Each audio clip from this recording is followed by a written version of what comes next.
Night mostly. I am Salem, joined by my co-host Graveyard. Hello. This is episode 189. That's 189 of our weekly All Things Horror podcast. Really getting up there, man. Yeah, we are. This week we're venturing into the mist that is the Silent Hill franchise. It took 20 years to make a trilogy, and boy, was that wait not worth it. No. So join us as we dodge acidic, oily excretions, avoid the giant bugs with human faces, and try to avoid everyone's favorite leather daddy, Pyramid Head. I just wonder, do human faces on giant bugs make it better or worse for you? I don't know. Because they look just like bugs. Like their backs look like bugs. Right. You don't see the face until you like flip them over. So right. like I'm already like the fear has already taken over by that point. So I don't think it matters. I just didn't know if it made it better or worse for you. I mean, they're big enough where they can't sneak in a hole in like a screen. So I mean, that's good, I guess. I wouldn't want to deal with the number of them that they had. No, definitely not. And I like how Pyramid Head he's never had a name ever. It's just Pyramid Head. Well, he was originally called like Redhead or something like that, because they never called. I just looked it up, and we know that. Let's face it. Well, I don't think Pyramid Head was not his original real name. People just called him that because he has a pyramid head. Well, it's not different than Pinhead. Pinhead was not called Pinhead. He was the priest. Right. Yeah, but that's how people just called him Pyramid Head because he had a pyramid head. So I'm sure there's like a weird Japanese thing that they were calling him that translates to some weird thing, I'm sure. But I mean, it's technically not even a pyramid. Yeah, right. But later on in the franchise, they did call it Pyramid Head. But like when it first appeared, I believe it was Silent Hill 2. It did not have a name. Right. I even look up because spoilers alert. He's not even supposed to be in the first movie. No, he's not. And he's listed as Redhead in like the credits. Right. So he's not even Pyramid Head because they realized like they fucked up. Well, again, because Silent Hill was big by that point, right? Yeah. Because Silent Hill in 2006 when this movie came out, there had been a few games already. Mm-hmm. And by far the most popular creature character was Pyramid Head. Oh, for sure. So, I mean, like, if you're going to have a Silent Hill movie, like, they're not going to let you get away with not putting Pyramid Head in it. Even if it doesn't canonically work in the first movie, they're not going to let you get away without doing it. Like, that's just not going to happen. So I don't really blame him for that because it wasn't like a major character. He was just there.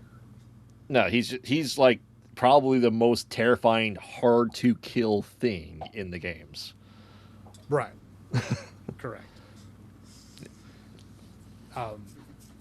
But yeah, so we'll start there. We'll start at Silent Hill in 2006. Now, there's a fun cast in this movie. Yeah. We have the lady who was the pilot in Pitch Black. She was also in the crocodile thing. Right. Yeah. Because she's Australian. So of course she's in a crocodile. Sorry. Also, it shows at times. Right. Sean Bean is in it. He's in kind of his own movie. He is. He's really not a part of the rest of the movie, but he's in it. Yeah, we have Andrea from The Walking Dead, who I will say The Walking Dead, she does a great job. She's terrible as Andrea, but that's the writing. She does a good job acting in the show. Just the character of Andrea got ruined. Is she the cop in the movie? Yes. Oh, Sybil, the short-haired. Yeah. Yeah, that's okay. Right. She was, I think her best role would probably be The Mist. Yes. She was like the one sane woman there that ends up in the car with them at the end.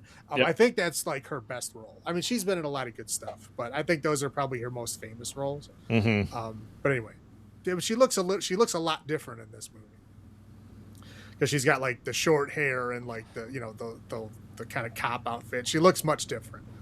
And we have the girl who is she's been in a whole bunch of stuff, but she has been in probably my favorite is Dark Matter, the TV show. Oh, She was the younger girl with the what she have green hair, blue hair. I do not recall. She whatever. She had some kind of color. It was either green or blue. Hmm. In the show, I think she was 5 or 6. I don't remember the fucking number. I haven't seen the show in a while. But anyway, she was in that. She did the voices for the little sisters in BioShock. All the BioShock games. Okay. Yeah. She's been in some other stuff, but anyway, she's in her very young version of her. Like I don't know what she's like, fucking 10 in this movie or something. Something like that. Yeah. But yeah, but she ended up doing a whole bunch of interesting stuff. So that's it. The second one has some surprise cast additions later on, but I'll let you talk about that when we get there. But this one, it's like it's a pretty decent cast, right? Mm-hmm. So anyway, so what happens is the girl was adopted by the mom and dad, who is Sean Bean and what's her name, Rhoda Mitchell, who is the pilot from Pitch Black. Mm-hmm. That's the mom and the dad. They adopted a girl from an orphanage, and then when she gets to be like 10 years old, she starts sleepwalking and like almost killing herself, and she keeps talking about Silent Hill in her sleep. Yep. So they look it up. They find out it's a town. That, she was adopted. Her adoption papers said that she came from West Virginia. Silent Hill was in West Virginia, which is interesting because I don't think in the games they ever mentioned where it was. And the real town's Maine, I believe.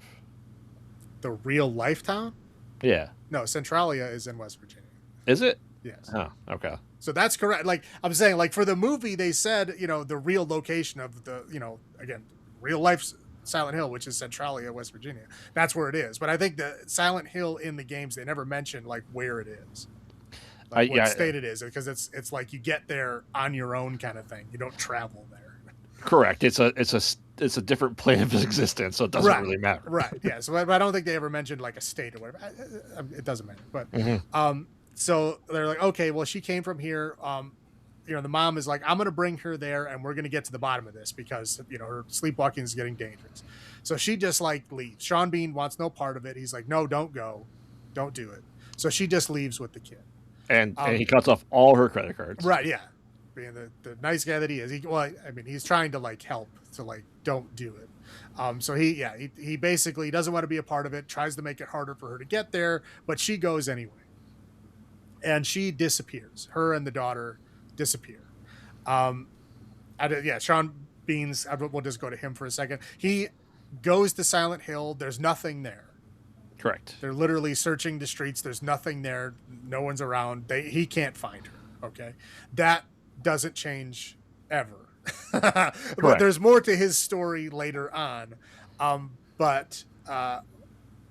want to talk about it now because it'll give away a lot of it away. But there's more to his story later. But for now, the first whatever hour of this film that's all that he does. Mm-hmm. So the mom and the daughter go into the town. They're trying to get pulled over by a bike cop who's like trying to stop them from going into Silent Hill because it's been shut down. Right. Just like Centralia, West Virginia was shut down because there was a coal fire. And it's burning underground, and it's like, literally ash coming from the sky. It's like always misty and smoky. That's where whatever. So they break through the fence and drive into Silent Hill. They follow them in. They get swallowed up by the mist. Yep. Okay. Now, when they get inside the mist, there's of course creatures and weird things around, and they get separated from the cop lady, and they basically get caught in this nightmare hellscape. They try to escape. They get into an accident. The mom gets knocked out. She wakes up. The girl's gone. For a lot of the movie. Right. And then she's just basically looking for her throughout the entire movie. Now, of course, because it's based on the game, we have to go to all the locations that are in the game, right? So we have the school. We have the hospital. We have, the apartment building, right? Like all of the places. She's just looking for the kid. Really, there's not much else going on. She meets up with like this old kind of homeless lady, right? Mm-hmm.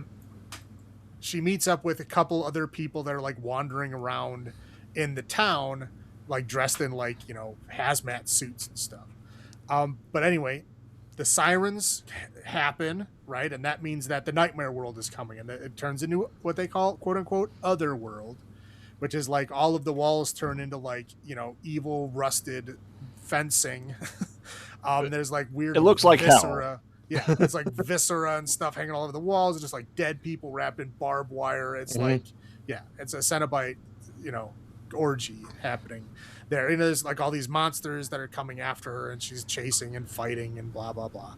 And slowly but surely, she's piecing together the story of her seeming daughter. Of course, this is like years before, so it couldn't have been her daughter, but it looks just like her daughter. Was a kid in this town that was like called a witch because she had like kind of sort of budding psychic powers. Not really though. She was just kind of an outcast. Yep. So they called her a witch. And her mom agreed to give her up to kind of like the town secret society / cult. Yep. The game and the movie diverge here. But the movie is basically like, the mom had a child out of wedlock. The child is the sin incarnate. We have to purge the sin, so we're gonna burn the child. Okay, so they burn that child. I'm just fast forwarding the whole story here. I'm not going to feed it to you piecemeal. So they burn the child. The child's budding psychic energy kind of like breaks out, and the child like loses her mind, as you would kind of expect if you're being burned alive. So they end up stopping the burning and rescuing the girl, but she's literally like burned almost to death, like covered completely in 3rd-degree burns. Yeah. So they save her. They put her in the hospital. She's like in like one of those tents, what quarantine tents, and they're trying to like save her, but she's just suffering. And the only thing basically keeping her alive is like, one, her psychic power, and two, her hatred of the everyone in the town, essentially.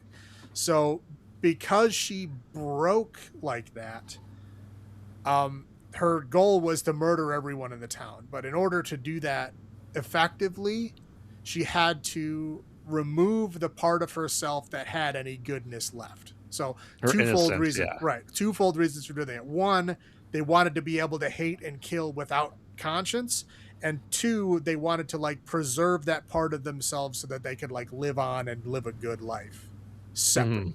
So essentially, this 10-year-old girl made a like psychic projection version of herself as a baby, and then gave that to an orphanage. And then that was the child that Sean Bean and Rhoda Mitchell adopted, was this, innocent child version of her.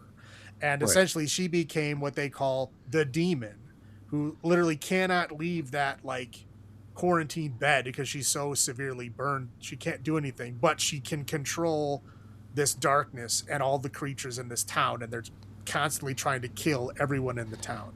The only place they can hide is the church. Ironically. Right. So, little by little, like the monsters, they can't go in the church, but they like kill the people because the people need to come out for like food and shit. So that's kind of caught up all the way to the end, to where the mom and the cop get together. They end up going into the church. The lady tells them this story.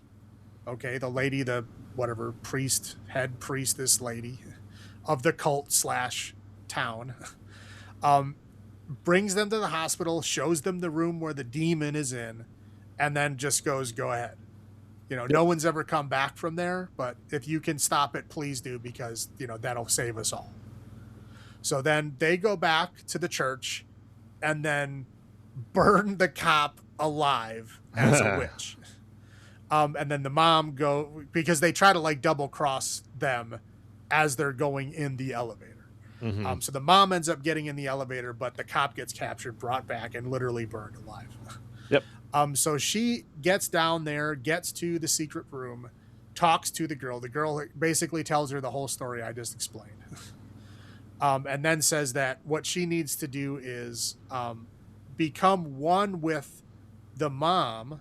the evil version of her is going to become one with the mom, and then she's going to go into the church, and then that's going to sneak her in the church and be able to kill everybody. And that's what she does. She just goes, okay, just takes her into herself, goes there, releases her. You'll get stabbed. Yeah, she like kills everyone in the whole fucking church. She, gets her daughter back because, of course, the cult was holding her daughter. And she gets the daughter back, and then they kind of escape while the evil version of her basically kills everybody in the entire town. With barbed wire. Right. So, and then they manage to escape the town, but the problem is they never escaped Silent Hill, really. So they go all the way back to their house in Ohio, but they're still stuck in the mist world of Silent Hill so that no one is there. Yep. So we get a scene of basically, okay, so now I'll cut back to Sean Bean. So Sean Bean this whole time goes to Silent Hill. She's not actually there because, of course, she's in an alternate reality of Silent Hill. Sean Bean ends up finding out that, when this fire happened, somehow Silent Hill, slipped, a version of it slipped into an alternate dimension. That's where all the cult people went. But some of the people who weren't bad stayed behind. So the one cop guy that he keeps dealing with was actually there and actually was the one who pulled her off of the grill, essentially. Pulled the little girl off of the grill and burned his hands doing so. So he's looking through all of the archives, trying to find out the information of who she is, where she came from, blah, blah, blah. So he basically finds out the real side of the story in the real world while they're finding out the crazy version of the story in the Silent Hill world. He basically finds out there's nothing he can do. They're not really there. They're gone. He goes back home. So when she goes back home in the other world, they kind of can sense that each other is there, but they can't communicate in any way. And really the movie just ends there. Yep. It's they got out of Silent Hill, but they never left the reality, the dimension of Silent Hill. So that essentially they're just separated from the dad forever. Or so you think. I'm totally talking this movie. That's what this movie is. Correct. And that's, I believe that's it. Is there anything else I forgot? Anything you want to add? No. Pyramid Head's there and just. Well, Pyramid Head is just a monster. He literally has no no purpose to the plot. He's just there as a scary thing. Yep. I mean, there's a really cool scene that he has where he chases them to the church, and the one girl tries to throw rocks at the old lady outside and gets caught by Pyramid Head, and he picks her up and literally tears her skin off and slaps it against the door. That's fun. It is. But he doesn't show up after that. He's just gone. He just again, he's not really a villain. He's just there to be Pyramid Head for a minute, and then they let him go. Mm-hmm. But yeah, really that's about it. Yep. I mean, I could go into the differences of the movie and the game, but I don't think we want to sit here for that long. No, there's a lot. It'll be on our list, I guarantee it. Do you want to go first? Or you want me to go first with the highlights? I'll go first. Okay. So again, I mean, the cast, who I already named everybody, I thought they were great. Mm-hmm. They did a really good job. I mean, I really can't call out. Even the girl did a decent job. As usually, I'm pretty harsh on child actors. I don't try to be, but they're usually bad. And she was fine. I mean, some of her evil stuff is a little cringy, but as the regular kid, I think she was great. I think the cult leader lady, I don't know who she was, but she did a fantastic job of being the evil, crazy lady. Yep. Very similar to the crazy lady from The Mist, I think. Yes. But anyway, she did a fantastic job. Again, the music and the atmosphere is great. It's totally accurate to the game, and they took the music directly from the game. It's literally, songs from the soundtrack of the game. Mm-hmm. Maybe not Silent Hill 1, but from a Silent Hill movie. So they did a pretty good job with that. And again, I think the atmosphere, the visuals, they nailed. I thought they did great. We already talked a bit about Centralia, the true story of it, which I think is fascinating. I would love to go there, but it's frowned upon. Correct. You can technically get there, but the highway is gone. The highway exit that would lead there, they tore it all out. Right. So you have to park and then walk like miles to get to it. I think there's still technically a couple people that live there that refuse to leave. Mm-hmm. But mostly it is like condemned, and it's very dangerous to be there. So don't do that, kids. Yeah. Again, I think the effects are pretty good. Mm-hmm. I mean, most of it is practical. There is some CGI that's not great. We'll talk about that on the other side. But I think most of it is great. I mean, the sets that they build are fantastic. They're pretty accurate to the game. I mean, they really much catch that vibe. The ash kind of snow, on the ground, the mist is great. The otherworld transformation is pretty good. Mm-hmm. The costumes are great. I mean, like the creature monsters look great. The practical versions of them, like the monsters wiggling around, the nurses. Well, makes I think the practical good so good is that they're like dancers. They got dancers for it. They're like contortionists, like the guy that was like his feet were on his head when he was crawling around. Like, it's like, they did a lot of cool practical stuff with like people that can do bendy things to make them look otherworldly. And I think they did a great job. Again, like the pyramid head is like literally a dude on like stilts. Like, it's not CGI. It's a dude on stilts actually wearing a pyramid head. Yeah. And I think they did a pretty good job. Now, the ending is kind of on both sides, so I'm just going to leave that as a question mark for now. I'll talk about that later, but that's all. Okay. Yeah, I mean, I completely agree. I said atmosphere, hands down, the music. It and like I said, it just feels like Silent Hill. Like you are in Silent Hill.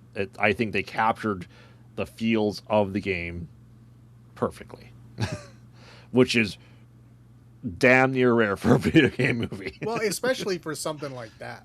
Correct. You know what I mean? Because it's such a hard thing to get right, and that is the one thing that they nailed. So like they did well. And this is only a couple of years after like Alone in the Dark, which was awful. Yeah, Alone in the Dark was terrible. I mean, when did the first Resident Evil came out? It was about the same time. Like 99. Oh yeah.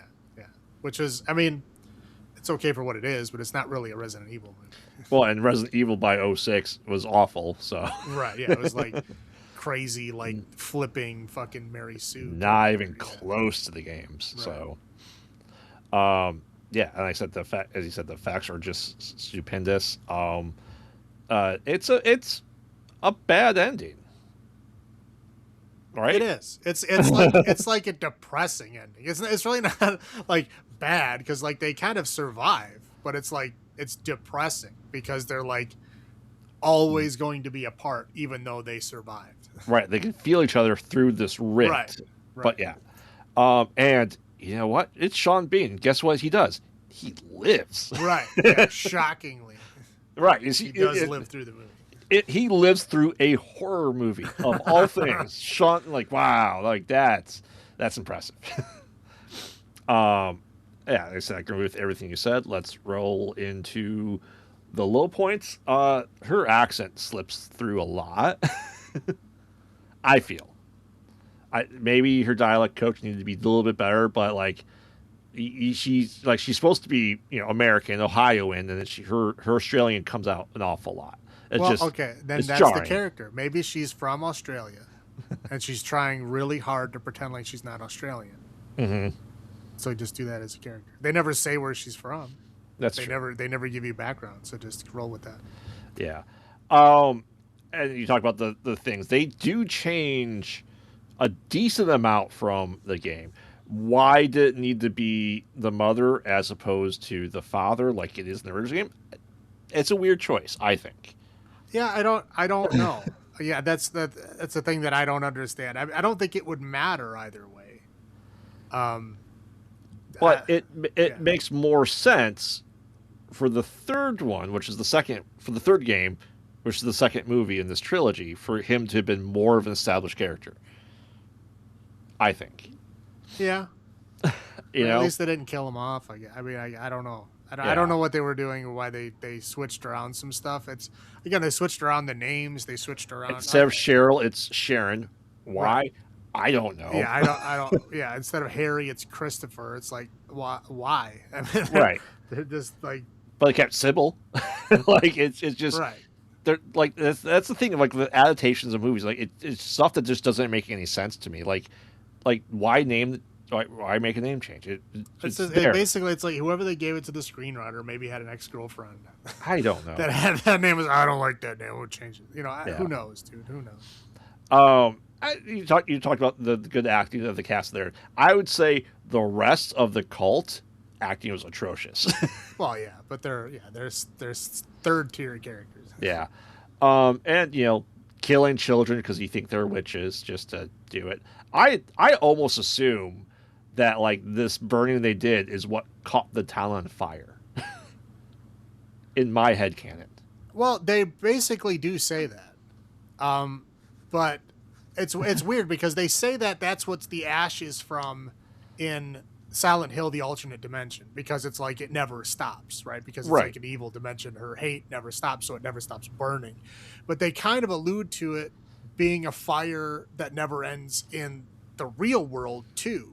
Correct. Which is what really is Centralia. Like Centralia, the coal miner is still burning. Correct. It's been burning for like 50 years. Right. But they don't say that. Yeah. It's odd. I don't know. Since I know the true Centralia story, I guess I didn't even question it. But yeah, they really don't mention it. They really don't say why. Whatever. Yeah, I said in my headcanon, it's their burning that caused it. Therefore, that's how she became the demon and all that stuff. Which, she rightfully just razor bladed the people to death. I love that part. But and it's the whole cult of it all. Like they essentially is like there was an apocalypse. What? No, there wasn't. Well, I think it does a good job of, again, to me, this movie and The Mist are very similar. I mean, they share the actress, right? But they also share a lot of similarities. One, The Mist, and two, like what can happen when religion gets twisted in a very stressful world and situation. And that's basically what happens in both of these. In The Mist, we see it happening like in real time. In this one, it's like it had already happened decades ago, and this is what happens when it lasts this long. Yeah, but cults are bad. Correct. Yes. Yeah. And he said the CGI not so good. Right. No. Yeah, I would say the practical effects are outstanding, but the few times they did use the CGI, it was not great. Yeah. There's a scene of like where they show like the fences outside, like the wooden fences, like they are very clearly just like CGI placed on the ground. Like you could literally see them, like the camera is moving in one direction and the fence is not even keeping up with the camera. It's really bad. Yeah. So I wish they would just stuck to all practical. So they could have, they should have, but yeah. Well, I mean, some of that stuff you can't. Like, how are you going to show the other world changing? Yeah. You're gonna have to, or else you're gonna be spending $1 billion trying to make that was fine, and it felt with the motif of the game, so I gave that one a pass. But that's all I have. How about you? Okay, so I think the really confusing thing to me is when she is driving down the highway. This is before she even hits the turn off for Silent Hill. The cop throws on her sirens to pull her over. She is immediately suspicious of this woman with her daughter. Yes, at the diner. Well, yeah, because again, when they show her at the gas station, the lady is acting like she's running away from something. And like she's either one, kidnapped this kid, or two, is like running away from an abusive dad or something. Like that's how she's acting. That's probably why she was like concerned about her. The way I saw it is when she pulled her over, she was going to pull her over and be like, "Do you need like help? Do you need like a women's shelter?" That's I thought what she was going to ask. And she probably was. But she pulls her over, and the mom's genius plan is she pulls the car over, waits till she gets off the bike, and then takes off. Like, you're not breaking any laws. Correct. At no point did you think you were, like, on the run from the law. Like, worst thing she was going to do is give you a ticket. Right. And you decide to run from the cop. I just don't understand that part. I was like, what the hell are you doing? And then like as she runs away from the cop, she breaks through a fence and then trespasses into this town, like with the cop literally right behind you. Like, why don't you just talk to the cop, let the cop leave, and then do that? Yeah.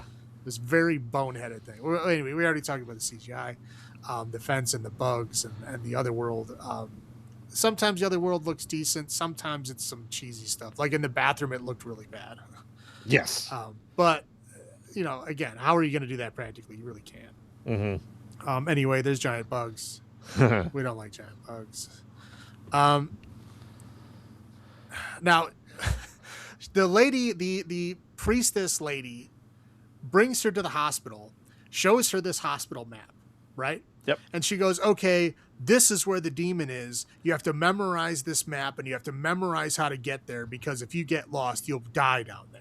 Mm-hmm. Right? And we see her staring at this map, literally going like, okay, right, left, right, left, left, right. Okay, I'm memorizing all of this. Don't talk to me. I'm memorizing right, left, right. Okay. What happens when she goes down the elevator? Yeah, she gets lost. No, one right, one left. There she is. Oh, yeah. Like, you took 2 fucking turns. Like, what were you memorizing? Just take the map. Right. Well, it was bolted to the wall, and it was like made out of metal, so it would have been a hard carry. But again, she's like literally like talking to herself like she's memorizing like a fucking labyrinth. And she takes 2 fucking turns. There's no resistance before she gets to that room. She takes 2 turns, one right, one left, then she's at the room. I was just like, what is the fucking point of that scene? Like literally saying to herself, right, left, right. Left, it's to make you feel like you're playing the game. Right, I guess. Yeah, it's like if there was playing the game, there's a real labyrinth. I get it, but like no, she just takes 2 turns and she's there. It was a completely pointless scene. And yeah, the ending, I said I would leave it. It's kind of ambiguous. It's like it's good, but it's bad. It's depressing. Right. I don't know where to put it. I like bad endings, but I like bad endings that like subvert your expectations, and this is just kind of like depressing. I don't think I like depressing endings. That's fair. That's all I got.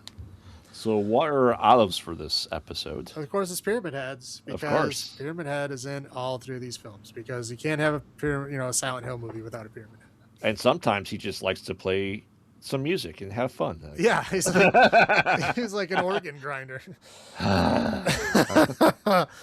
Until he gets upset and then tears his nipples off. But hey, we'll talk about that later. So we'll do Silent Hill 2006. You want me to go first? You want to go first? I'll go first. So how many Pyramid Heads would you give Silent Hill from 2006? I mean, I remember seeing this in theaters in 2006. I believe the first one I did see in the theater. Yeah. And like, this is video game movies, and I'd argue video game movies are still pretty hard for people to do. I think this is one of the top tier video game movies. It's what it should be. Right. It's at least if anything else, they tried really hard to keep the true spirit of the game, and I think they succeeded there. But again, it deserves top marks just for that. Yeah, and that's why I'm going all the way up to like a 8.75 Pyramid Heads out of 10, because it's pretty. Like it said, if you don't know the games and you watch this movie, you know Silent Hill. Right. That's why it's on the video games curve. That's why it's getting 8.75 for me. How about you? I won't go quite that high, but I'll give it an 8. I do actually like this movie. It's pretty good. Yes. Okay, so now we're moving on to 6 years later, 2012, for Silent Hill Revelation, aka the most generic the second line to a film title you can possibly have. Yeah. So just to line itself with the game, hey, you are now Heather Morgan. I'm Harry Morgan. Hey, we have names from the first game. Cool. And sorry, I should start off with that the mother, Rose, comes back from the other realm, somehow transports her child across the plane and delivers the kid from the ending of the first movie to the dad. She's stuck there, and then it's now like 6 years later. So now she's turning 18, changing her name, and like, well, we're on the run because the cult's still after you. Which, if you watch last movie, you go, wait a minute, the cult was like all obliterated. Who's left? Turns out lots. Yeah, for sure. An awful lot. So it's like, hey, we got to figure out what's going on here. Oh, look, I'm being followed by a private investigator. He's like, hey, you should meet me here. And there's a knock on the door. He tries to get out, and then Sean Bean disappears for most of the movie. And meanwhile, before all this is going on here, she's, Heather, aka Sharon, is having dreams about Silent Hill. Like she starts to remember she's having dreams. She has the organ grinder. She has the people turn into whatever they're called on the carousel. The carousel horses. Yeah, they're horses. Yeah, but people. And she's having all these dreams about Silent Hill, and she's like, "Yeah, I'm trying to, get rid of this." But essentially, like I said, the dad just disappears. Private Eye's like, "Hey, I worked for this cult. I don't think they're good people. I'll protect you." And then a creature comes and stabs him to death in the elevator. Meanwhile, she's kind of running away, and she meets the dreamy Jon Snow. Yeah. Yeah, Victor. And he's like, "Hey," she's like, "I want to go to Silent Hill." He's like, "I don't think you should." She's like, no, I should. So they go to the hotel, and long story short is it's already in Silent Hill.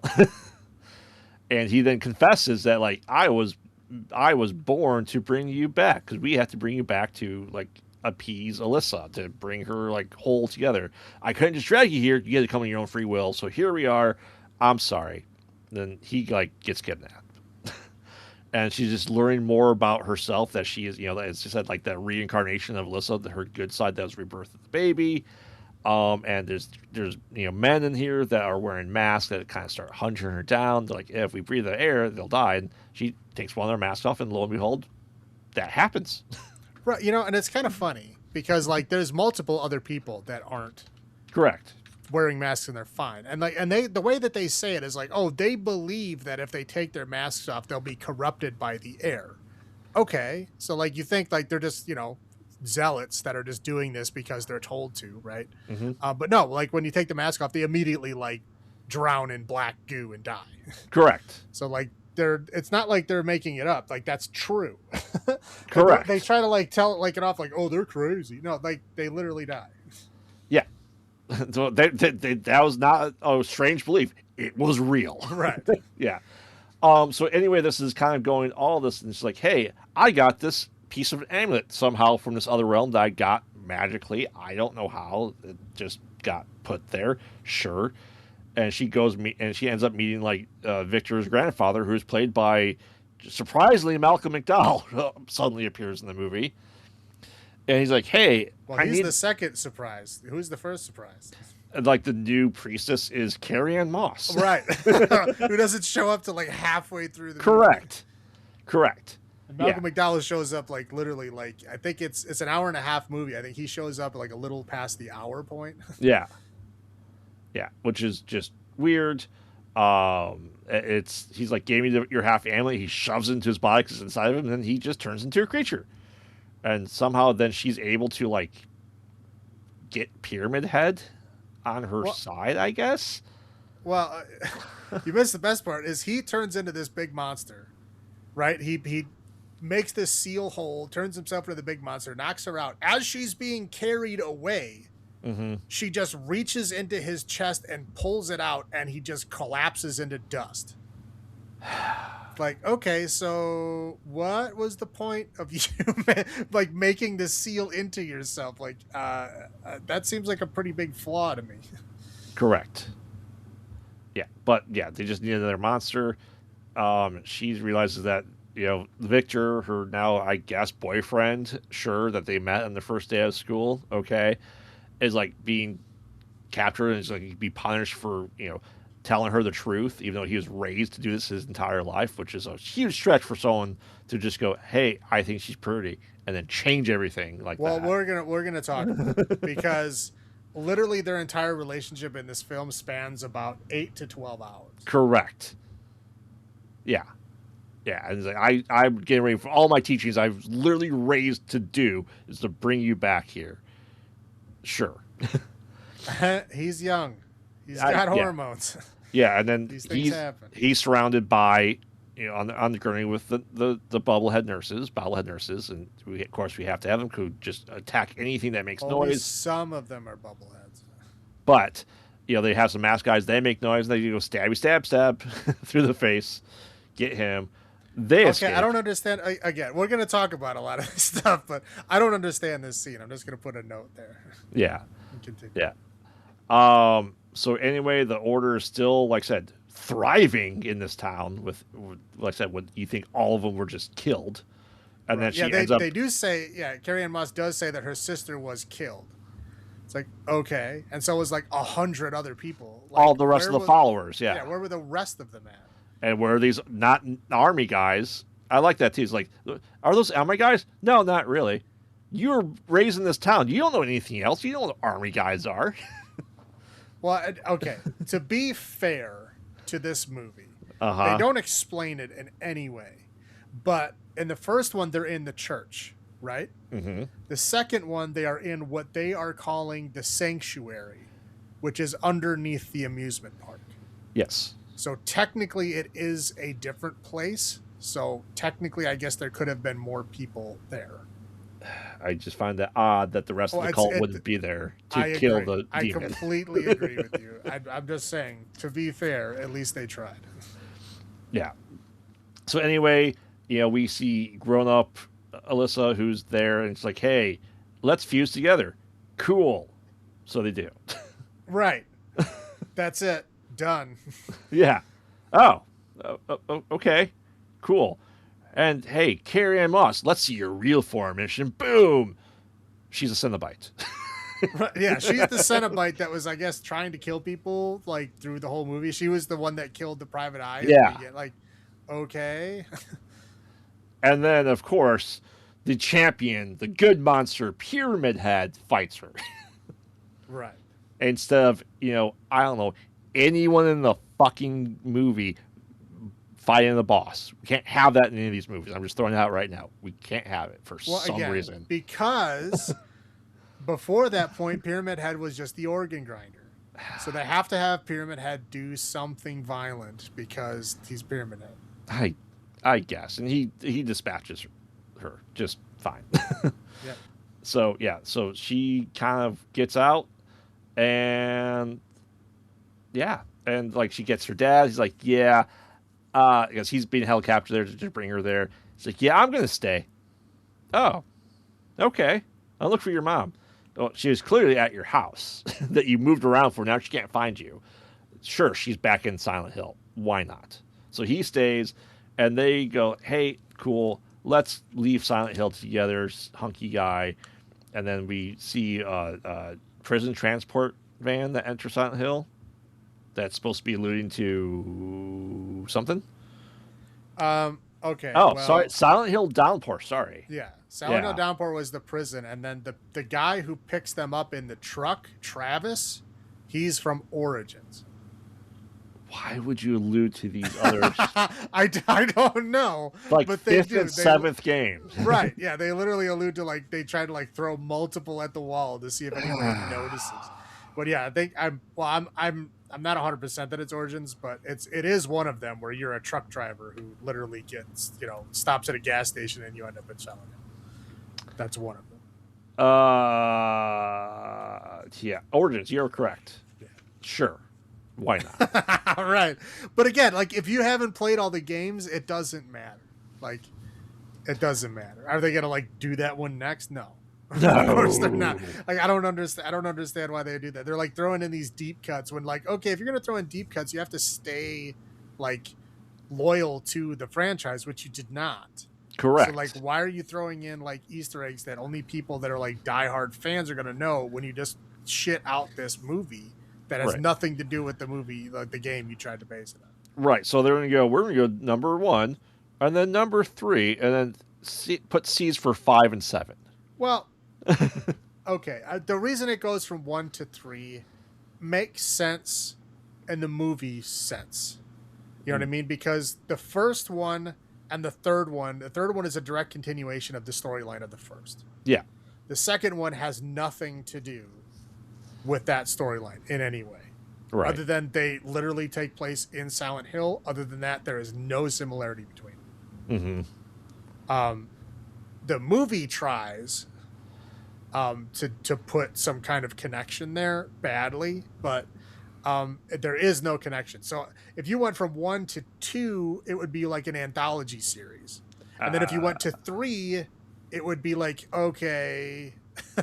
So like it's like it's like Halloween 1, 2, and then 4. Right? So where like 2 would be like 3. So it would be a completely different story and everybody would be upset about it. So I understand why they did that for the second film. I'm not saying they did it well. I'm just saying I understand why they continued one story. Yeah. Yeah. Why they changed his name into Chris and blah, blah, blah, blah, blah. That makes no sense. And then back to Harry. Who knows? I'm to be Harry now. Cool. Okay. Cool. I'm glad you did. I want to say I saw this one in the theaters. This one I did not. I know that I did not. I want to say there's reasons why it disappeared for 14 years because of this movie. Yeah. I'll go first with my highlights. I mean, atmosphere still pretty good.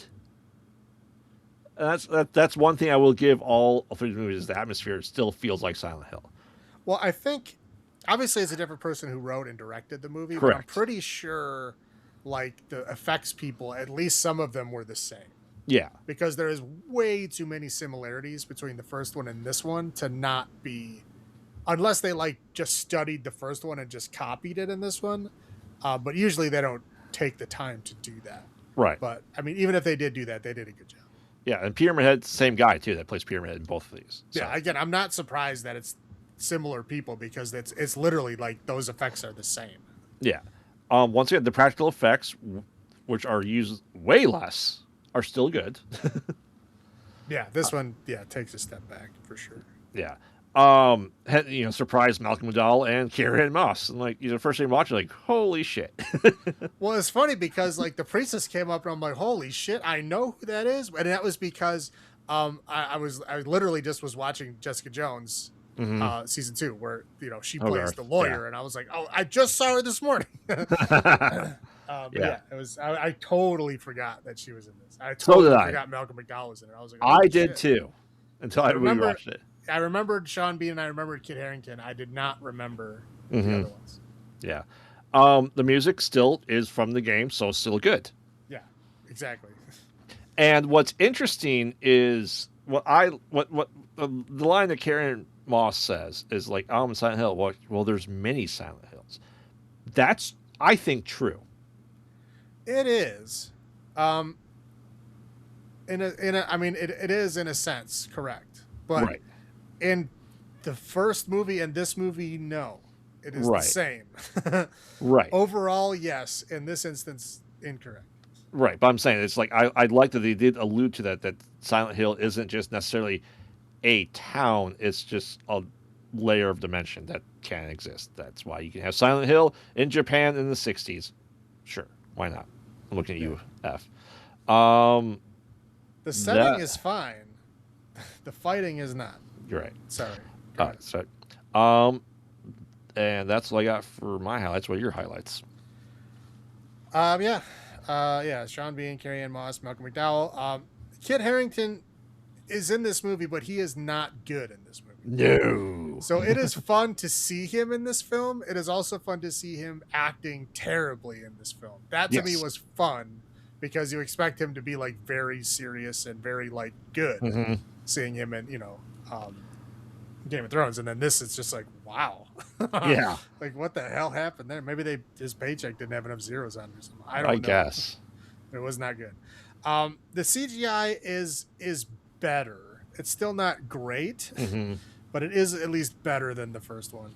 Again, we already talked about the music and the atmosphere is great. The effects, blood, gore, costumes, all good. That's it for high points. Low points here. The beginning of this, you can't describe it in any other way other than hack job, right? Yeah. I mean, it is just like they hacked a bunch of shit apart and then just like threw it into a chum pile, and that's like what they start with. Like they had Radha Mitchell come back for that one scene and then literally never used her again. There's no reason why she couldn't have come back. Correct. There's no reason why she couldn't have been in the film. Like, they literally had her come back, film one scene, and then she never comes back, even though she's mentioned multiple times. It's just weird to me.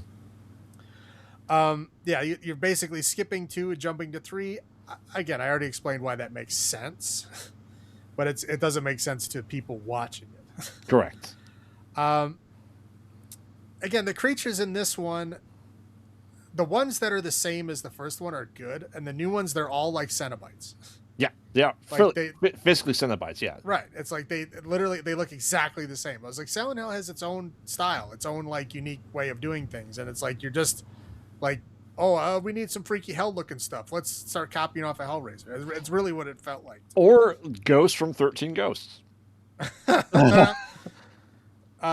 Yeah, and I love when the cops, they go to Sean Bean's house. They're knocking on the door like, hey, are you in there? And they just kick the door down. Yep.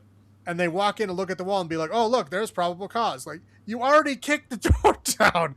Like, probable cause is before you kick the door. But I don't know if they were like making fun of the police way of doing that, or they don't understand like probable cause. The acting was so bad I literally could not tell. Right. But I thought it was fun either way. Sean Bean has a whole notebook, sketchbook. Yep.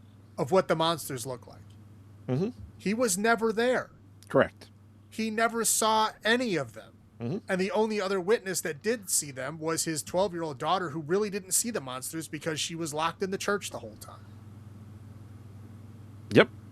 So, was your ghost wife describing them to you in the mirror? Like, I mean, where did you get all this information from? Like, it literally, I don't understand. Whatever. Now, the timeline here is my big problem, okay? Kit Harington literally meets her in school in the morning, okay? Yeah. I'm not really going to count that because they don't really interact. He just says a funny thing after she gives this speech about how she doesn't care about anybody. They don't actually interact until after school.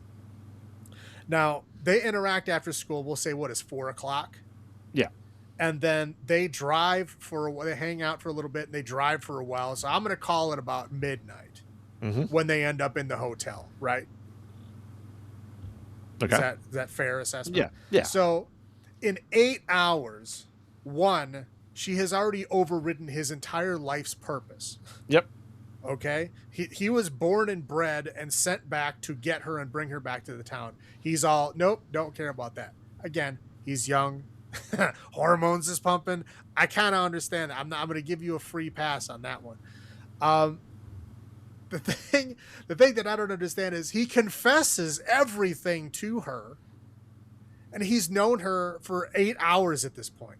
Yes, and she acts like she's being betrayed. Yep. You haven't even known him for 24 hours. How are you being betrayed? He never said anything about his life previous to that. Like, he literally is now telling you his life story. You betrayed me. What? You've known him for 8 hours. Like, betrayal is not possible in 8 hours. Like, I don't understand what the thinking of that was. It's like they act like they were on the road for like a week or something. It's like 8 hours. It was the same day. Okay, and the other scene that I made a note that I don't understand is that when Kit Harington gets captured and goes back for his mom is Carrie Ann Moss. She says, oh, you're like brainwashed by your hormones. We need to send you back to the asylum to brainwash you. Okay, now that to me tells me that they control the asylum. Malcolm McDowell is locked up there because they want to, they think he's like got the darkness in him or whatever, and he needs to be locked away. He's locked up in the asylum, again, leaning towards they control the asylum, right? So they bring Kit Harington into the asylum. They wheel him into a room filled with the nurses. Okay? Then they all just get fucking stabbed to death by the nurses. Like, if you control this hospital, why do you leave knife-wielding nurses that you know are extremely dangerous in a fucking room that you're going to put a person in? Yep. I was just, like, so confused. Like, there's got to be another room that doesn't have all these nurses in it that you can use. Like, we just saw Heather walk through this whole hospital without meeting anything. Like, why don't you use one of those hallways? No. Oh, man. I was just, like, so confused. I'm like, what is the point of this scene? Nurses. I know they needed to put the nurses in the fucking hospital. I was like, what is the point of this? And then like she comes in later, and Kit Harington is still laying on the bed in the middle of the room. Yep. Like with all these dead people around him, and he still hasn't freed himself in any way. I was like, what the fuck is going on? Anyway, I stopped caring after that, so that's all I got. Yes. I'm going to go with the most glaring thing of the 3D. Right. It does say that. Bad. And I was like, I didn't even notice where they could have been 3D. Well, when his fingers get chopped off by, Carrie-Anne Moss Cenobite. Okay. Yeah, and the blood splurring is. We always say this when it's blood splurring in 3D, it looks awful. I don't know. I didn't even pay attention. I knew it. I did see that it said 3D on there. I just assumed it was like, sometimes they put the shit on there. It really doesn't mean anything. I just assumed that. I didn't see anything that was like overtly 3D. Yeah. I put acting on here twice. Right. It is bad. Heather is terrible. Kit Harington is terrible. I mean, everybody is terrible. I think the only people that do a decent job is like Carrie-Anne Moss and Malcolm McDowell. Malcolm McDowell is literally in it for like all of 30 seconds. And he is chewing the scenery. Right. Like he is like he's in it for like a minute and he's fantastic. And then he just turns into a monster and he's gone. It's like, what a waste of Malcolm McDowell. And Carrie-Anne Moss, again, does a great job, but she's only in a couple scenes. Yep. She's really not in a lot of it. And then it's like, oh, show your true form. And then she turns into a Cenobite and starts doing like fucking, Elden Ring rolls and fucking slice and shit. Like, I don't know what the fuck that was all about. I don't know. And like I said, we talked about it before, all the things of other cults still being alive and all these other things. Like, it just doesn't make any sense. Effects are, like I said, the 3D because of the effects are just atrocious. This movie is, I think, a hot mess. It is, and I think the worst part of it is that it ends on a quote unquote happy ending. Yeah. Like they get away and they're like, "Oh, let's jump in this truck with Travis." Like, this is so stupid. Yeah, I saw this in 3D. I'm pretty sure I watched it in 3D too originally, and I hated it. And it's just, ugh.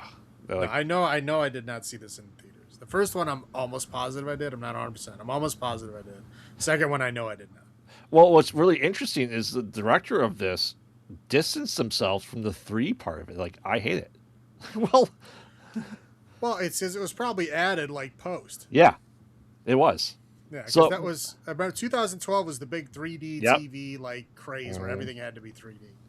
Well, when the director, who clearly likes the gameplay of Silent Hill, goes, the 3D ruined the movie. Yeah. It ruined a lot. So who knows how much it ruined? What originally was shot. I don't think it ruined anything because I didn't even notice it. I didn't even it didn't even like register to me what was 3D and what wasn't. It just looked like a movie to me. Yeah. But that's what I got. So, Salem first. How many pyramid heads out of 10 do you give Silent Hill Revelation? Again, there's some good things about it, right? I mean, the effects and the music and the atmosphere and the characters. Some of the stuff is fun. Some of the stuff is bad. Obviously, not as good as the first one. I'm gonna go 5. Yeah, I was going to drop down to 4 myself. Yeah, it's just I do not like this one, but I thought it's not great. I thought this was the worst one until. I don't know. To me, well, we'll get there, but to me, they're about the same. But we'll see. So now we're moving on to Return to Silent Hill, which just came out this year. Just came out like a month ago, 2 months ago, February. So Return to Silent Hill, in confusing fashion, decides to do Silent Hill 2. It stays okay. Here, I'll preface it with this: we add to the beginning of this film, we add a meet cute, right? Where James Sunderland meets up with Mary, and they he runs over her suitcase or something, whatever. It's like a little meet cute thing, to where like she's literally waiting to like leave Silent Hill for a bus. She's trying to get on a bus to leave Silent Hill. Like escape Silent Hill. Well, we don't know that. She's just leaving. So she goes, "Oh, I guess I'm not leaving on my bus. I was going here, but how about we just stay in Silent Hill?" And he's like, "Okay." And so he stays there with her, and they apparently build a life. And I'm fast forwarding through a lot of the stuff we learned throughout the course of the film because it doesn't make sense to jump back and forth. So anyway, he meets all her like friends and stuff who are kind of like creepy. He ends up finding out that like sometimes they just like all come over and they do weird cult shit in his house. And like all 20 of them come over at the same time. It's kind of sort of weird shit. She ends up getting sick and he gets pissy about it and leaves. Yep. Okay. And then obviously we don't find this out until later. I'll save the juicy part of that until the end. So basically we do the meet cute, we do him like living there, and then we jump forward to him drinking at a strip club. Yep. So he like gets all belligerent, gets kicked out of the strip club, and then goes home to try to drink some more and finds the letter from Mary, who says to come back and meet him in Silent Hill. So then he goes back to Silent Hill, and then this is where the actual game starts. Correct. Is when he's at the rest stop right by Silent Hill to where he goes there. Now, I will just say this right now, that doesn't happen in the game. None of that means anything as far as the game goes. That never happens. Correct. But we're moving forward with the film. So he gets there, and it kind of pretty much follows the game almost exactly for a while, to where he meets goofy characters in the town. He meets Angela, the weird, like, you know, standoffish, like suicidal lady. He meets Eddie, who's like the big dude. Oh, so briefly though for Eddie. Yeah, well, we'll talk about that. Who's like puking in the toilet, and then he's the big dick, and then leaves. He meets Laura, the little girl who like kind of sort of wants to be saved, but kind of sort of hates him at the same time. Of course, we meet Pyramid Head, who is chasing him through other stuff. But anyway, it's the same kind of thing. We go in there, the sirens go off, the other world happens, like big giant bugs are chasing him, the weird monsters that spit acid and can't move their arms, wiggling around, are chasing him. Typical Silent Hill type stuff. So it basically follows the plot of the game from that point. You know, again, the Eddie, the Angela, the Laura, going to the apartment buildings, going to the hospital, like all of these things happen just as they do in the game. He meets up with Maria, who is a lady that looks exactly like his wife, only she's dressed like a stripper. Yep. And that's intentional. So that is essentially, we get to that point of the game, right? Yep. And then it just completely changes. Now he gets like warped back to the real world.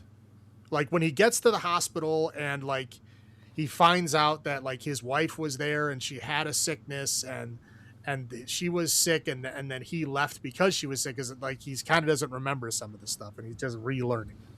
And he left because she was sick, and he's like, oh, that's upsetting. And then he like wakes up in the real world and he's in a real hospital, like in Silent Hill. Yep. Like, but it's like a normal place. And he's like talking to his psychologist, who's telling him that, oh, you're like having a mental break because you can't deal with the death of your girlfriend / wife. Well, only girlfriend in the movie. Yes, I'm just making the point. So, and he's like, oh, that's weird. And she's like, yeah, you're having a psychotic break and you're like going back and forth. And he's like, oh, that sucks. I guess I'll try to go over my wife. Zoop goes right back into the other world. Like, I don't understand the point of that, but he goes back into the other world. Maria is still there. Now he's like super angry and just wants to like go finish this. So he like goes down in the elevator, goes out, like literally, it seems like forces Maria to get killed. Yeah, he summons Pyramid Head, essentially, yeah. He summons Pyramid Head, who stabs her and kills her, and we then see that Pyramid Head is him. Yep. Because we get to see his face through the hole in the Pyramid Head, which, okay. So then, again, at this point, it's kind of all out the window, right? Like, he does meet Angela, who turns into the weird mattress monster. Yep. And we do get a little bit of closure there. He does, like, meet up with Laura a few times, who does the same shit she does in the games, where she just like kind of like, locks him in a room and like kind of fucks with him, um, but and then anyway, fast forward, we find out that they basically say that Laura and Angela were Mary's middle names. Yep. And that somehow these characters are facets of her. Yep. But Eddie was still there for some reason. But Eddie never comes back. We never get any closure. Like literally Eddie was there for that one scene and then he's just gone. Yep. So yeah, these were just facets of her. So then he like goes to like, he like fast forwards to like the end of the game to where he like fights his dead wife. Oh, he talks to her instead of fighting her. Well, whatever. You know what I'm, the giant cage creature. Yes. Right. He like, yeah, he like talks to her, and then like the same kind of thing that happens in the game where he like, they show him, he did go back to visit her when she was sick. She was so sick, she just wanted to end it all. And she begged him to kill her, and he does. Yeah. And that's like the secret that was like eating him alive or whatever. And so like when he does that and he cries and he comes to term with it, then he like leaves Silent Hill. Well, and yeah, but it's like that just happened. Her body's in his car and he goes back into the water, kills himself. That the lake ending. And then like, then the world resets. Right. And then he goes back to the meet cute. And then instead of going, hey, why don't we go live in the town I've never fucking heard of? That he goes, hey, how about I drive you to where you were going? Yep. And then supposedly it's like going to be better for them. Yeah, because you could argue that the cult caused the cancer or sickness. Well, it did. We'll talk about that. Again, it's so disjointed.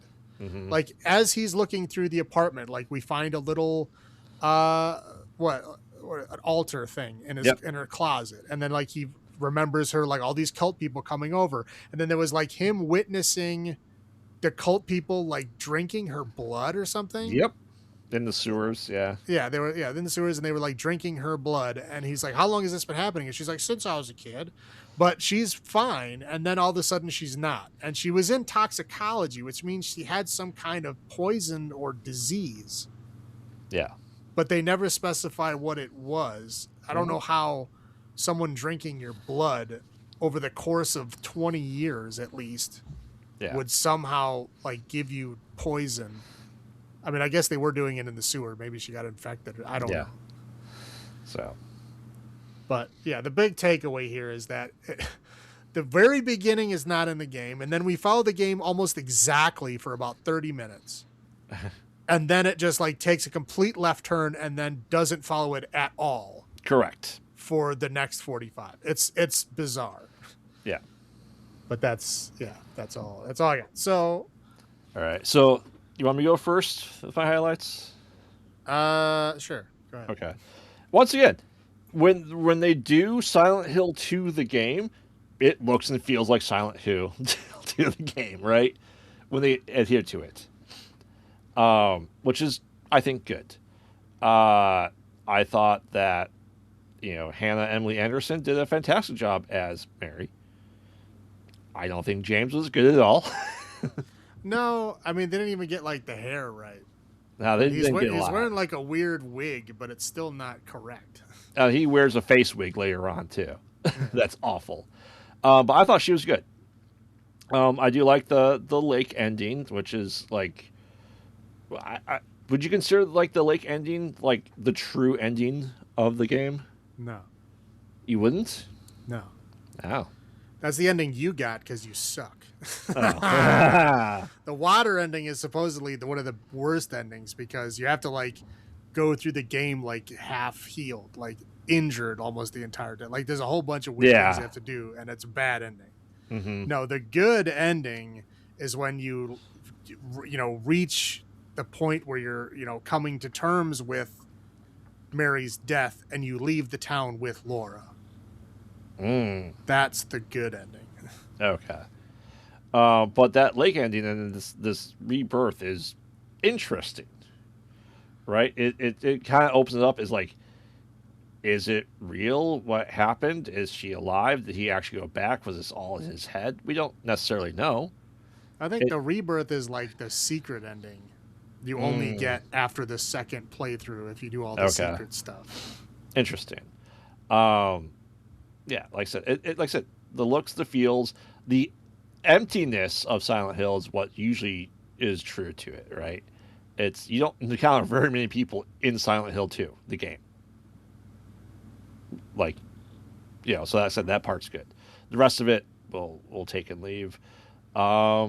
Music's still good, so I like that. That's about all I have. How about you? Yeah. Again, I mean, yeah, like the set pieces, the atmosphere, the music, still good. I don't know if it's the same people. It's been 14 years at this point since the last film. So it's Chris Gaines who did the first movie. Okay, yeah. So yeah. Again, like that third of the movie that follows the game very closely. They're loyal to the game characters. When I was watching it, I was like, oh wow, they're being like very loyal to the game characters. Like, I wonder why people are like upset. Like, I wonder what they do. And then of course, when we get to that certain point, it's like I don't understand what they were doing. No. So essentially that's it for like my high points. Yeah. Going to low points here. Yeah. I guess. Yeah. So essentially it's like the whole meet cute intro thing I think is unnecessary. I guess it explains the reboot ending at the very end. Yeah. I guess that's the reason why it's there.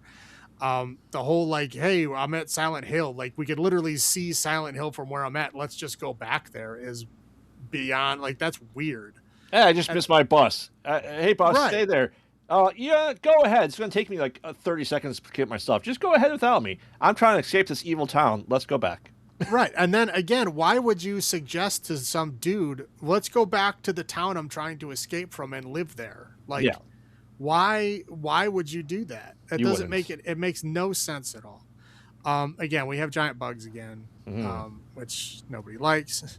Again, the whole cult being there, which is not in the game.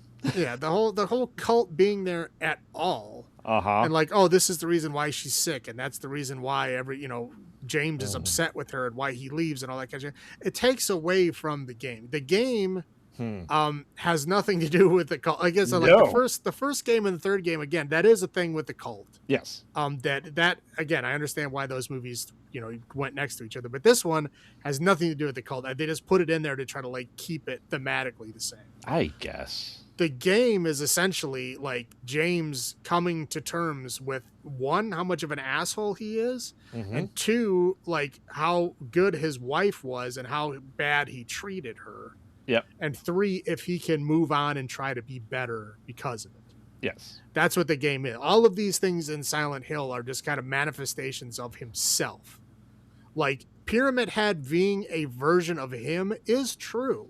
Yes. In the game, but not like in like a thing he can control to murder essentially at that point, which is an innocent person. Well, no, Pyramid Head is it's the theme, and the correlation is it's his sexual desire and urges that he couldn't do because his wife was sick and dying. Well, it's his misogyny. Yeah, is more like what it is. Him wanting to be this like alpha male person, and his wife just kind of like not giving a shit because she was so nice that he like could not be misogynistic with her.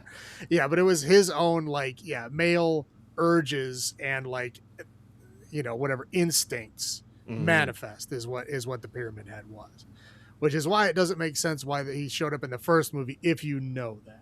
Correct. But yeah, to be fair, I mean, not everybody played the game, but I think putting the cult in there takes away from the impact that the game is supposed to have. So like at the end, when you have the ending, it's like, oh, he's a hero because he saved his wife from the cult. Like, no, like in the game, he is an asshole. That's like, there's no way out of that. It's whether he comes to term with that at the end or not. That's the whole thing. Right. Because there's an ending where you leave the town with Maria, and that's actually a bad ending. Right. Because it means you're not coming to terms with your wife's death. You're just idealizing what you want from her. Right. He wanted her to be a prostitute. Right.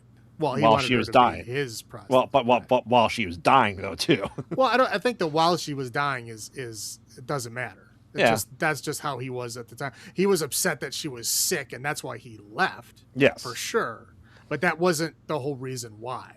Like, right. He left because he just didn't want to deal with her being sick. Because even though she was super nice and didn't even want him there, because he didn't want to, she didn't want him to see him like that. Whatever.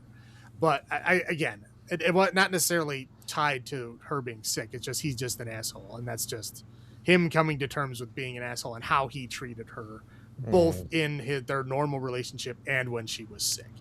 Yeah. And again, I think this whole cult thing just takes away from all that. And again, the whole like all of a sudden becoming self-aware and like being able to like control your schizophrenia and like being overt with like this is just all in his head, which is weird because then the ending doesn't make any sense either. Correct.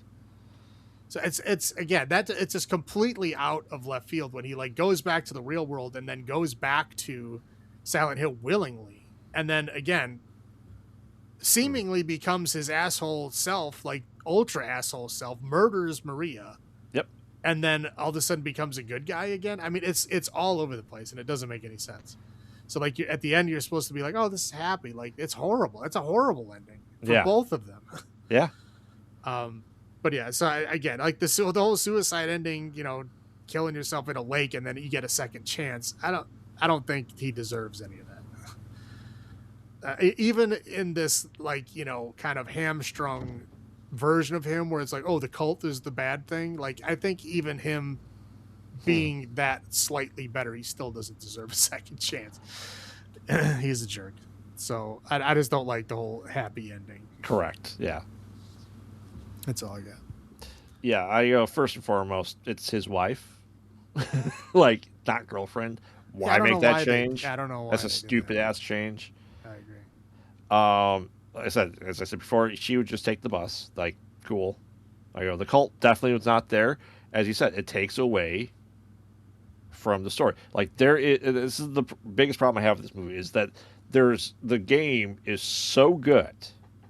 There's so many other elements that they could have put into this movie that was an hour 45, but they shoehorned a third of the movie that could have been used for other character growth and development and Eddie and a bunch of other stuff. No. Right. It's just weird. Like, because Laura had her own story. Yeah. Because Laura in the game was the girl that she shared a room with. Correct. Like, and they got to be friends because they were both sick and dying and in the same room, in the same ward. Right. Like, I knew your wife and I have letters from her. I knew everything about her. Yeah. Right. And again, it's another like hint as to what's really happening is that she doesn't see any of the monsters. Right. She doesn't see anything at all. That's why she's fucking with him and like locking him in shit because he's acting like he's scared all the time and she sees nothing. Yeah. So that's why she does that. Again, like Angela has her own arc. Correct. Like Angela was like a whatever sexually abused in some way person. Yeah. And like she was trying to come to terms with that. She murdered whoever was sexually assaulting her. I believe it was her father, but I don't know. It was her dad, and like set the apartment on fire. Right. Yeah. Killed him, set the apartment on fire. That was like her story. And you're supposed to learn that as you go through the game. And it's like, he still fights the weird mattress monster, but then that's supposed to be like Mary. Yeah. Somehow it doesn't. Yeah. They don't even explain that one. It just happens. And Eddie was a piece of shit. Right. Yeah. Eddie is supposed to be like, he kills animals for fun. Right. It's somebody you think can be redeemed and then just is not. Mm-hmm. Yeah. He's an asshole and you actually have to kill him in the game. Correct. And you see him the one time, he acts like the piece of shit that he is, and then he literally disappears and never comes back at all. That's it. Yeah. And like I said, I think the game really hints to, in my head, it's purgatory. They're all in purgatory waiting for their judgments of what they did. You know, and that's what they're happening. And with her, with Angela, like, burning and ascending the stairs, I took it as she went to heaven in this world, right? Eddie did not. And it's just like, these are people's fates, because, Laura, I think, is dead. And that's why she's only seen as a good thing. So this is all purgatory. and this is why it's just eating away at James. So all that being said, easily fit into this movie. Take out the cult stuff and go. And who the hell is M? M's not a character in the game in the slightest. It's his psychiatrist, not in the game. Right. Period. Yeah. Like the whole real world thing is just very Right. jarring and completely pointless. Yeah. Yeah. It's just like that's what really upsets me. Like, I would argue Silent Hill 2 is the best story in Silent Hill, and they butchered it. Right. Obviously, his hair's awful. His fake ass beard is awful. Yeah. It's like they stuck a Brillo pad to his face. Yeah. I said, and not really boss fights. Like you having to like kill your wife trapped in this cage thing and having to overcome that death again is a huge part of it. He's like, I have this pipe, cool, and I'm floating. Hey, you turned the butterflies, awesome. What?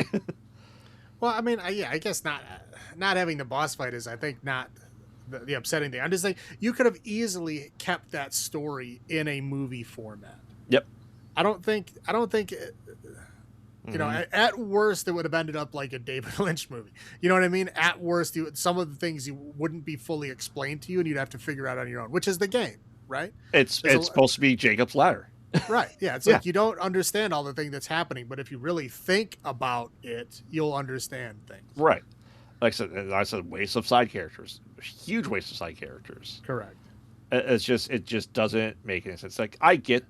And like obviously he's running down the streets, like, oh, I know the streets, and cool. But like the hospital, like he was never in the hospital, like in the real world. The hospital was pretty messed up as it was. Right. Well, yeah. Like again, like even the real world version of that town Yeah. doesn't have a fully staffed hospital. No. I honestly, I think they threw all these other pieces in there to have more actors and characters in it, besides like 5. I don't know. You know, and I felt like, to me, there was a lot more happening there, because the psychologist acts really weird. Yeah. And shady, and like she has like an end game. And if you look at some of the cult scenes, there's a character that they only show like the mouth of. They don't show the top of their head, and it looks exactly like her and sounds exactly like her. Yeah. So I was like, oh, okay, so she's gonna end up being like part of the cult, and she's like trying to whatever, like, you know, either smooth over what happened or bring him in somehow or whatever. And none of that happened. Yeah. I don't know if that was a cutout scene or something. I don't know. But it really felt like they were going in that direction, and then they just didn't.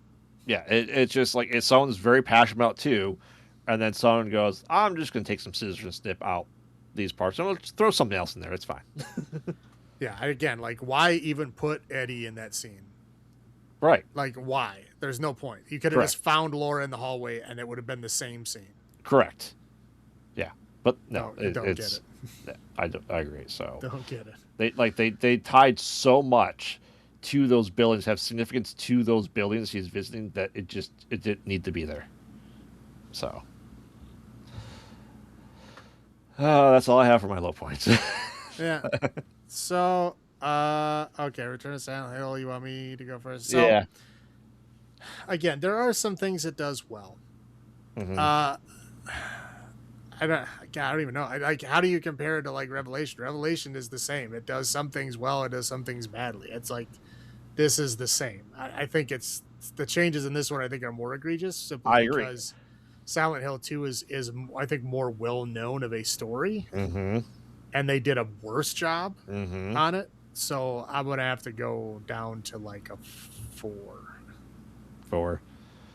Yeah, I've watched this twice now, and it has angered me both times watching it. Yeah, that's fair. Especially because, like I said, I just was excited for it. I just redid the Silent Hill 2 remake last year. I thought everything was just fantastic with it, and then just like they're just butchering the shit out of this for no reason.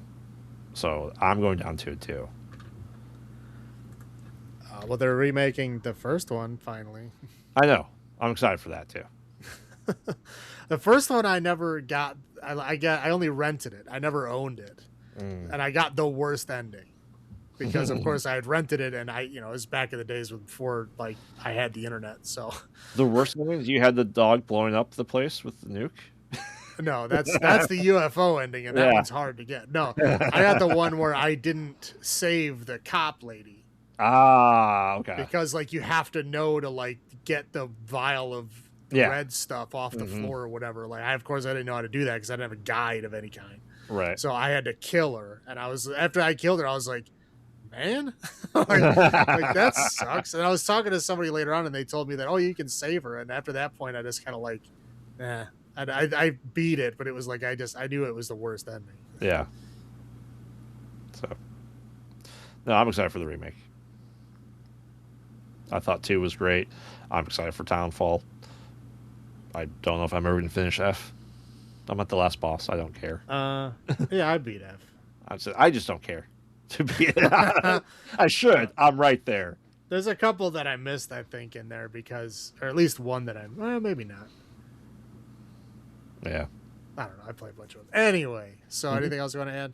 Nope. Take us home. Okay, so the mist has cleared for now, but the fun, of course, does not stop there. Join us next week as we look at a group of movies that has direct contact with the devil, the Antichrist, and all his assorted minions.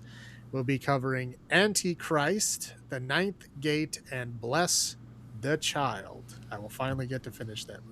I've watched 2 of these, but it's been like 22 years since I watched. Bless the Child, I saw about 2/3 of in the theater, and they had to shut the theater down because there was a huge fight. So I never did watch the end of that film. So I watched the first 2/3 in I don't know, whatever it came out in theaters, which is like early 2000 or something. 2001, I think. Yeah. So I have not seen the last third of that movie till now, so it's like 30 years in the making. Whatever. So remember, we watch bad movies, so you don't have to. And this has been Graveyard saying, have you checked on the children? This is Salem saying, long live the new...